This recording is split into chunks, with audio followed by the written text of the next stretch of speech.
Anak ini baru mengambil gelas dan mendeteksi ada yang salah. Tapi guru menatapnya.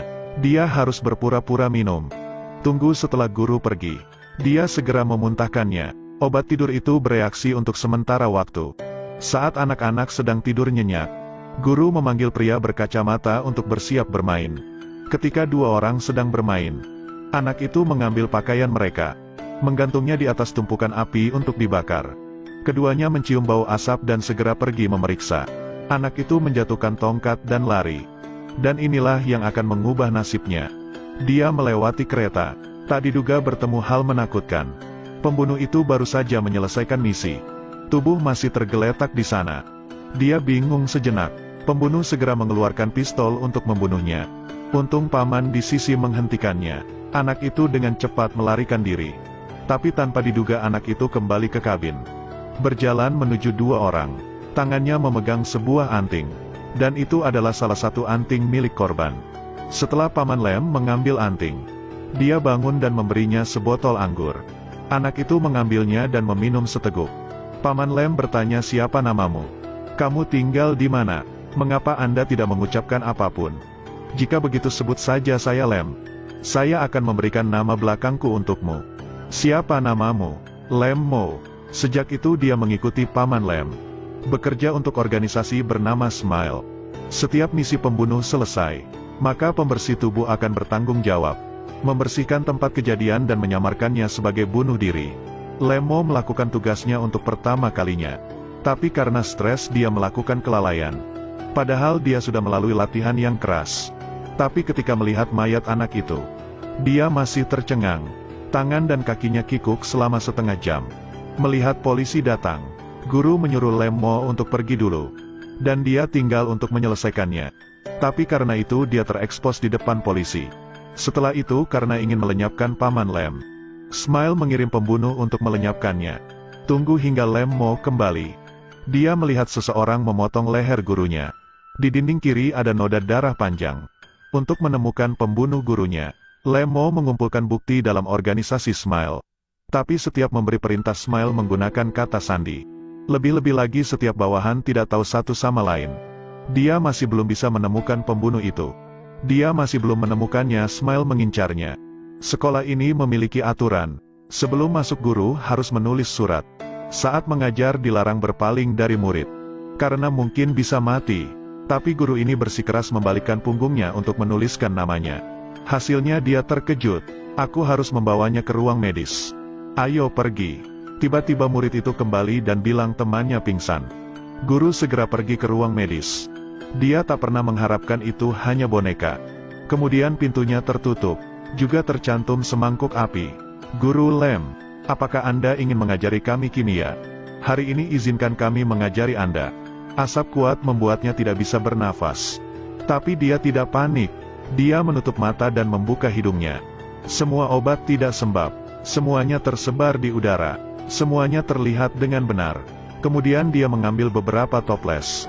Mengenakan kacamata dan mencampur obat. Lalu letakkan sebuah benang. Saat ini anak-anak pergi dengan gembira. Lalu terdengar suara ledakan. Pintu memiliki lubang dan jatuh. Selain menggunakan reaksi endotermik aluminium, panaskan hingga 2300 derajat membuat kunci meleleh. Setidaknya ada 23 cara keluar dari lab. Jika ingin belajar, ikuti saya, kecuali mendapatkan kekuatan menggenggam bau segala sesuatu. Lemo juga bisa menilai kasus melalui penciuman. Seperti kali ini, gadis itu dikelilingi oleh murid lain. Dia adalah murid yang baru pindah. Murid itu menuduhnya mencuri uangnya. Karena uangnya ada di lemarinya. "Guru Lem, saya bukan pencuri. Saat saya datang uangnya sudah ada. Saya tidak tahu apa-apa." "Sangat aneh. Jika bukan kamu siapa lagi yang bisa melakukannya? Tidak ada yang bisa membuka lemarimu. Apakah uangnya masuk sendiri?"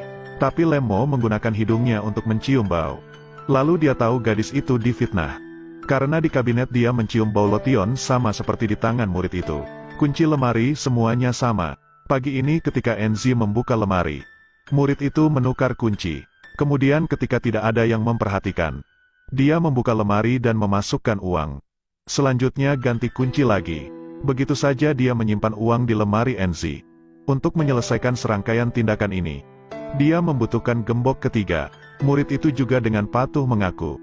Dan berkat Lem Mo Enzi menjadi karakter terkenal di sekolah. Mendapatkan banyak dukungan.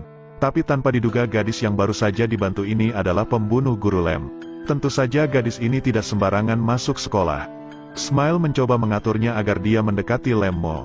Berniat membayar harga yang harus dibayar Lem Mo. Sebelum meninggalkan rumah, Lem Mo selalu memakai cat kuku di jari. Hal ini agar saat mengambil sesuatu dia tidak akan meninggalkan sidik jari. Sebelum naik lift, dia harus memperhatikan lingkungan sekitar. Dia memiliki laboratorium rahasia, mempersiapkan segala macam parfum untuk melatih indera penciuman. Untuk dapat menebak jika ada orang asing mendekat. Dia takut meninggalkan bukti yang tidak perlu. Karena pekerjaannya adalah menghancurkan bukti. Biasanya dia menyamar sebagai guru kimia. Tapi setiap kali menerima perintah dari Smile, dia memakai jas lagi, memakai topi untuk menutupi wajahnya. Setelah membersihkan bukti dia segera pergi. Tidak seperti membuat insiden. Dia paling mahir untuk mengarang adegan bunuh diri. Membuat korban terlihat mati karena bunuh diri. Misalnya kali ini, korban dicekik oleh pembunuh sampai mati. Setelah menerima perintah Lem Mo segera datang. Meletakkan jam pasir di atas meja. Kemudian menjepit bukti dari celah kuku korban. Dan ratakan kuku jarinya. Lalu gunakan benang besi untuk tindakan perbandingan. Menentukan ukuran dengan tanda di leher. Kemudian tinggalkan jejak kaki korban di kursi. Lalu dorong kursi ke bawah. Akhirnya korban menggantung pada kipas. Lalu adegan bunuh diri sempurna telah selesai. Saat polisi datang mereka tidak mendapat bukti. Mereka hanya harus menutup kasus dengan bunuh diri. Tapi bahkan Lem Mo masih sangat berhati-hati. Karena dia tidak bisa meninggalkan bukti. Hari ini Smile menyuruhnya membersihkan seseorang. Ketika dia sedang terburu-buru pergi ke tempat kejadian. Sepertinya seseorang dengan sengaja menghentikan mobilnya. Karena harus pergi dengan cepat. Dia harus melakukan perubahan rute. Tapi sayangnya seorang pria tua di kursi roda menghalangi jalannya. Dia hanya bisa turun dari mobil membantunya. Tapi setelah dia datang ke tempat kejadian, dia tiba-tiba mencium bau berbahaya. Jadi dia segera bereaksi. Saat polisi tiba dia sudah memecahkan kaca. Menciptakan adegan melompat dari jendela. Ketika polisi tidak memperhatikan dia segera kabur. Tapi ketika pergi keluar dia masih tidak bisa mengelak dari kamera pengintai. Lebih aneh lagi di TKP polisi menemukan senjata dengan sidik jarinya. Dan menggunakan kamera untuk menentukan identitasnya. Lalu mengidentifikasinya sebagai pembunuhnya. Saat ini Lem Mo baru sadar seseorang sedang mencoba menyakitinya. Sebuah mobil tepat di depannya. Kakek di kursi roda yang menghalangi jalannya. Dan polisi yang tiba di TKP. Semuanya adalah hambatan yang telah diatur. Senjata itu pegangan kursi roda pria tua. Satu-satunya keberuntungan adalah latihan penciumannya.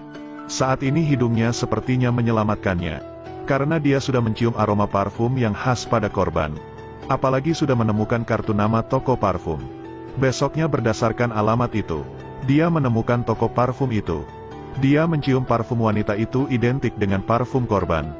Dia ingin membeli parfum itu. Tak disangka parfum itu memiliki peraturan sendiri. Tidak pernah dijual untuk umum.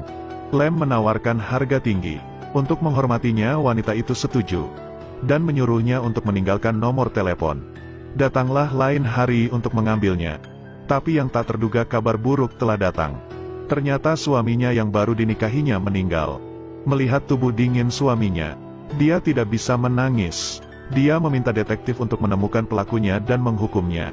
Tapi pihak kepolisian mengandalkan klip malam itu tidak bisa melihat wajah tersangka dengan jelas. Tapi menemukan satu senjata di TKP. Ketika membandingkan sidik jari, Ella yang teliti menemukan mobil di seberang tersangka memiliki kamera dashboard. Mungkin itu bisa menunjukkan wajah dari tersangka. Jadi mereka menemukan mobil itu dan menyalin rekaman kamera dashboard. Tentu saja mereka melihat wajah tersangka di dalam rekaman. Itu adalah guru kimia bernama Lem Mo. Cerita pun berakhir. Terus ikuti Edelweiss Review untuk mendapatkan update cuplikan film terbaru.